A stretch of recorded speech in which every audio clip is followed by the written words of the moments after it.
Hi guys, so I apologize in advance if my phone goes off from text messages, but I wanted to read from Luke chapter 15, on just this entire book, or chapter rather. In my one class that I started this week, my professor had mentioned this story, and I felt like I needed to read it so I knew exactly what she was talking about. So I'll just jump on in. I hope you enjoy. So, the parable of the lost sheep. Now the tax collectors and sinners were all gathering around to hear him. But the Pharisees and the teachers of the law muttered, "This man welcomes sinners and eats with them." Then Jesus told them this parable. Suppose one of you has 100 sheep and loses one of them. Does he not leave the 99 in the open country and go after the lost sheep until he finds it? And when he finds it, he joyfully puts it on his shoulders and goes home. Then he calls his friends and neighbors together and says, "Rejoice with me, I have found my lost sheep." I tell you that in the same way there is more rejoicing in heaven over one sinner who repents than over 99 righteous persons who do not need to repent. The parable of the lost coin. Or suppose a woman has 10 silver coins and loses one. Does she not light a lamp, sweeps the house, and search carefully until she finds it? And when she finds it, she calls her friends and neighbors together and says, "Rejoice with me, I have found my lost coin." In the same way, I tell you, there is rejoicing in the presence of the angels of God over one sinner who repents. The parable of the lost son. Jesus continued, "There was a man who had 2 sons. The younger one said to his father, 'Father, give me my share of the estate.' So he divided his property between them. Not long after that, the younger son got together all he had, set off for a distant country, and there squandered his wealth in wild living. After he had spent everything, there was a severe famine in that whole country, and he began to be in need. So he went and hired himself out to a citizen of that country, who sent him to his fields to feed pigs.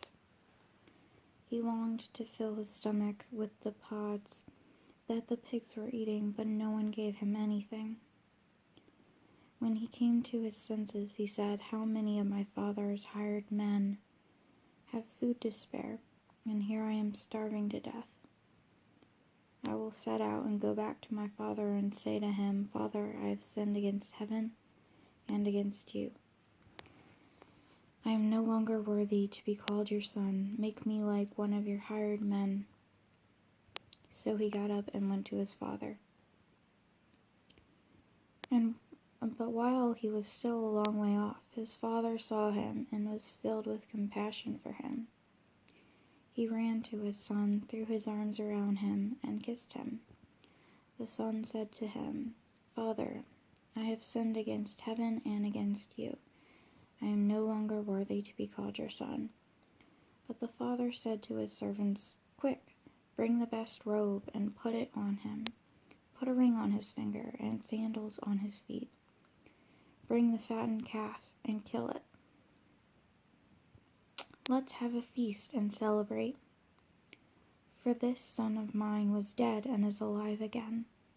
He was lost and is found.' So they began to celebrate. Meanwhile, the older son was in the field. When he came near the house, he heard music and dancing. So he called one of the servants and asked,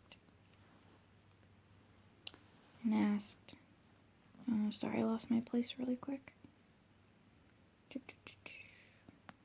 I'm sorry.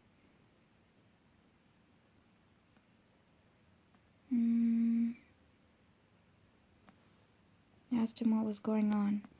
"Your brother has come," he replied, "and your father has killed the fattened calf, because he has him back safe and sound."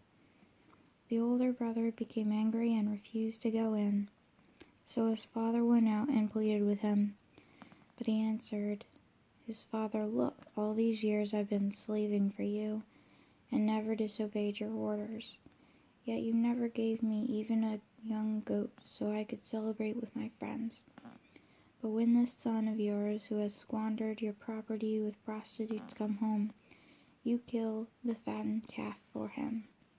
"My son," the father said, "you are always with me, and everything I have is yours. But we had to celebrate and be glad, because this brother of yours was dead and is alive again. He was lost and is found." So, learning about the lost sheep, coin, and son. And in my class, I wanted to talk about a few things, or I don't exactly have it all planned out, but in one of my classes, it talks about Luke chapter 15, and it says that God will seek you out.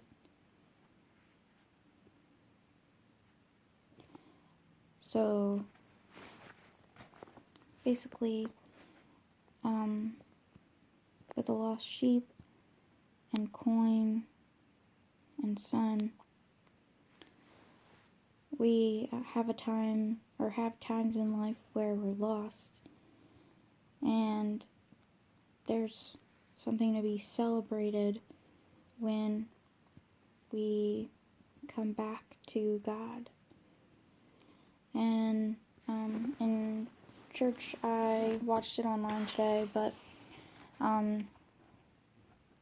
there was a lot of stuff that we learned about, and I just got back from it, so it's like it talks about what in your life is worth living for or dying for,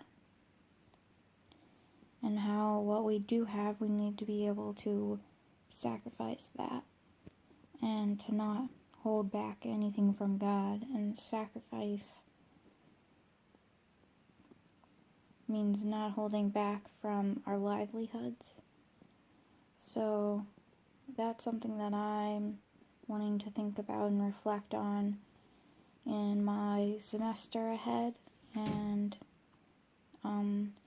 I also have yet to do this, but I'd like to have a testimony of my life, and hopefully that'll be a good use of my time reflecting on it. I don't think it'll be anything that new in terms of like things that I've written about before, but I'm really thankful that I've God in my life, and I just know that I know and hope that whoever's watching this knows of me and my story, and that hopefully you can draw some inspiration from any of these things that you saw in this 9 minutes that we've shared together. So, best wishes to you and whoever you are and whatever you're doing on this day when you're listening to this. Thank you so much for watching, and I have to say that this is more for myself than for you anyway. So, I do hope you like it though, but my playlist and podcast, or whatever, my YouTube channel, it's more for me and the people who do watch it, hopefully like the readings that I do, because I'm mostly focused on reading stuff. And yeah, that's all I'm going to say now. Kind of rambling at this point. So anyway, I hope you enjoy the rest of your weekend. It's January 21st, and we're never going to get this day back, so enjoy it while it lasts. God bless.